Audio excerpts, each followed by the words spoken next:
Renungan pada Jumat 26 Mei 2023. Shalom, selamat pagi saudara-saudari yang terkasih. Kiranya kesehatan dan sukacita dari Allah tetap ada bersama dengan kita.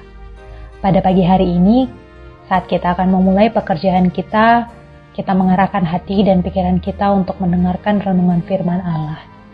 Marilah kita saat teduh sejenak.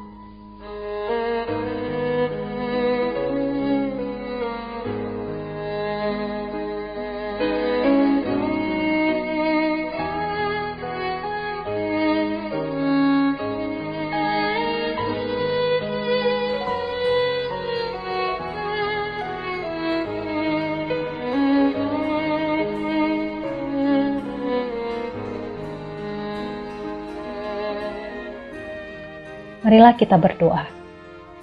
Ya Allah, sumber kebaikan, kami mensyukuri kebaikan dan penyertaan-Mu kepada hidup kami sampai pada pagi hari ini.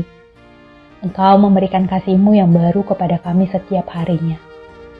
Pada pagi hari ini kami memohon kepada-Mu untuk mengajari kami melalui firman-Mu yang akan kami dengarkan. Agar setiap pekerjaan dan seluruh kehidupan kami hanya mengarah kepada-Mu saja. Melalui anak-Mu Tuhan Yesus Kristus kami memohon dan berdoa. Amin. Saudara-saudari yang dikasihi Allah, renungan kita pada hari ini tertulis dalam 2 Korintus 3 ayat 18. Beginilah firman Tuhan. Dan kita semua mencerminkan kemuliaan Tuhan dengan muka yang tidak terselubung. Dan karena kemuliaan itu datangnya dari Tuhan yang adalah Roh, maka kita diubah menjadi serupa dengan gambar-Nya dalam kemuliaan yang semakin besar. Demikianlah firman Tuhan. Tentu kita sering mendengar cerita tentang metamorfosis. Sebuah kata yang disebutkan dalam pelajaran IPA tentang perubahan larva menjadi kupu-kupu. Kata yang sama digunakan oleh Paulus dalam menjelaskan teks 2 Korintus 3 ayat 18. Perubahan yang dimaksudkan oleh Paulus juga dapat kita lihat dalam Roma 12 ayat 2 yang berbunyi, "Janganlah kamu menjadi serupa dengan dunia ini, tetapi berubahlah oleh pembaharuan budimu, sehingga kamu dapat membedakan manakah kehendak Allah, apa yang baik, yang berkenan kepada Allah dan yang sempurna." Perubahan atau transformasi yang paling besar telah dilakukan oleh Allah, yaitu perdamaian antara Allah dengan manusia melalui kematian anaknya. Ini adalah kabar baik bagi seluruh umat manusia, bahwa Allah menyelamatkan, melakukan transformasi atau perubahan kepada manusia melalui Yesus Kristus. Saat ini, sebagai orang yang percaya kepada Yesus, kita sedang dalam proses atau bahkan setiap harinya diubah, bertransformasi dari cara hidup kita yang lama menjadi cara hidup yang baru. Semuanya kita, orang yang percaya padanya adalah orang-orang yang sedang dalam proses. Dan tujuan akhirnya adalah agar kita sepenuhnya menjadi serupa dengan gambar anak Allah. Boleh kita lihat dalam Roma 8 ayat 28-29.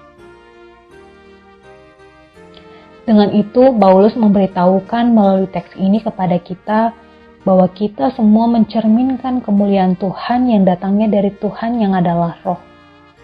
Pekerjaan transformasi itu tidak hanya berhenti saat manusia diselamatkan, namun disempurnakan melalui pekerjaan Roh Kudus sampai kita serupa, sampai kita segambar dengan Dia. Muka yang tidak terselubung tidak bermaksud seolah-olah itu adalah penglihatan kita sebagai manusia atau penglihatan kita sendiri tentang Kristus. Kita sering gagal dalam penglihatan kita sendiri tentang Kristus. Sebaliknya, muka Yesus sendirilah yang disingkapkan melalui kita. Tetapi itu binasa bagi orang yang tidak percaya. Sehingga bukan wajah kita yang dibicarakan Paulus, melainkan wajah juru selamat kita, Yesus Kristus. Kemuliaan inilah yang terpancar sebagai wujudnya, yang dapat kita lihat dalam Ibrani pasal yang pertama ayat 3. Dan dengan memandang Dia, kita dibimbing untuk menjadi tahu tentang Bapa. Tidak ada lagi yang menghalangi kita sepenuhnya untuk mengenal Allah Bapa. karena sangat jelas kita mengenal Dia melalui Yesus Kristus. Tidak dengan mata fisik kita melihat kemuliaan-Nya. Roh Kudus yang berperan membimbing kita untuk mengenal Dia melalui Alkitab, sehingga kita tidak perlu berkeliling dunia atau menyapu langit untuk menemukan Dia. Secara permanen Dia tinggal di dalam kita melalui pelayanan Roh Kudus. Dia sangat dekat dengan kita. Bukan kita yang membuat kita menjadi sama seperti Dia, melainkan Dia yang menyingkapkan wajahnya kepada kita. Dapat kita lihat dalam Yohanes 17 ayat 21-24. Saudara-saudari yang dikasihi Allah, saat ini kita sedang bertransformasi, kita sedang berproses untuk berubah, bukan karena kemampuan kita, bukan karena perbuatan kita, bukan karena pekerjaan kita ataupun karena perjuangan kita. Sebaliknya, semua itu karena Allah berjumpa dengan kita dan bersama kita melalui Yesus Kristus. Sehingga inilah privilege sebagai orang yang menerima Kristus, bahwa kita akan terus melihat kemuliaan Allah di dalam diri kita. Sama seperti cermin, kita memantulkan kemuliaan Allah. Melalui sikap dan tindakan kita membuat Dia, Allah, dikenal.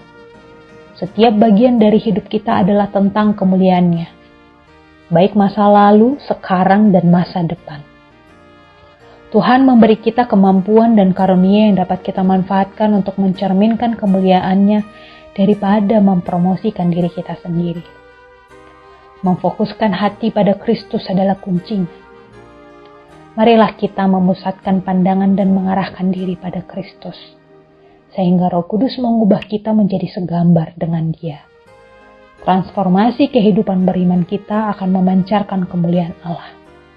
Biarlah ambisi dan motivasi kita hanya berpusat kepada Allah saja, sehingga hal-hal yang diinginkan Allah lah yang kita lakukan dalam pelayanan dan kehidupan kita. Hidup bukan tentang kita, melainkan tentang Dia. Amin. Marilah kita berdoa. Allah yang baik, kami mensyukuri perubahan hidup kami atas karunia-Mu.